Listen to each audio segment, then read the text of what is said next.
వినాయక సమితి సమావేశం జరుపుకోవడం జరిగింది.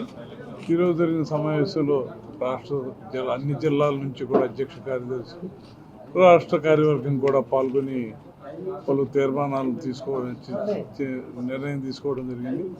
ప్రభుత్వం ఏదైతే గత సంవత్సరం తక్కువ సమయంలోనే ఏకోకృత విధానంలో అనుమతులు ఇవ్వడం కానీ,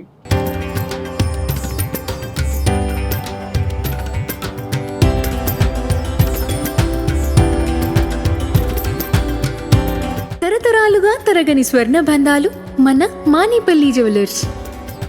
ఉచిత కరెంట్ ఇవ్వటం కానీ జరిగిందో దానికి ముఖ్యమంత్రి గారికి, ఉప ముఖ్యమంత్రి గారికి, ప్రభుత్వ పెద్దలకి అందరికీ కూడా ధన్యవాదాలు తెలుపుతూ, గత సంవత్సరం జరిగిన విధానం కానీ ఈ సంవత్సరం కూడా అదే విధంగా అనుమతులు ఇవ్వడంలో కానీ ప్రతి జిల్లాకి, ప్రతి మున్సిపాలిటీ, ప్రతి మండలంలో కూడా ఒక నోడల్ ఆఫీసర్ నియమించి అవన్నీ కూడా గణేష్ ఉత్సవ కమిటీ సభ్యుల ద్వారా వాళ్ళని కూడా కలిపి సమన్వయం చేసుకుని ఎక్కడ అపశృతులు లేకుండా ముందు జాగ్రత్తలు కానీ ఇవాళ అన్ని జిల్లాలు, అన్ని మండలాలు, అన్ని గ్రామాల్లో కూడా గణేష్ ఉత్సవ కమిటీ ఏర్పాటు చేసుకో జరిగింది. ఈ రోజు జరిగిన సమావేశంలో అన్నీ కూడా ఈ 15-20 నెల రోజుల నుంచి కూడా కమిటీలను ఏర్పాటు చేసుకుని 1,50,000 మండపాలకు కూడా అన్ని అనుమతులు, ఇక్కడి నుంచి కూడా ప్రచార సామాగ్రి కూడా గణేష్ ఉత్సవ కమిటీ వరకు కొంత అందజేయడం జరిగింది.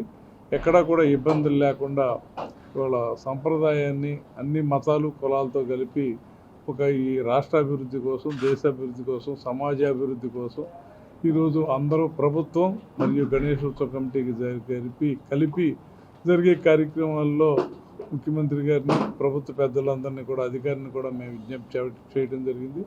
ప్రతి నోడల్ ఆఫీసర్ నియమించి పూర్తిగా జరగడానికి కావలసిన అనుమతుల్ని మరలా ఇవ్వాల్సిందిగా మేము మా హోంమంత్రి గారిని, డీజీపీ గారిని కూడా పెద్దలు కలవడం జరిగింది. రేపు కూడా 2-3 రోజుల్లో అప్పుడు ప్రభుత్వ పెద్దలను కలిసి మేము ఆ రకమైన చర్యలు, ఆ రకమైన కార్యక్రమాలు కూడా ప్రభుత్వం తీసుకోవడానికి వారిని కూడా విజ్ఞప్తి చేయడం జరుగుతుంది.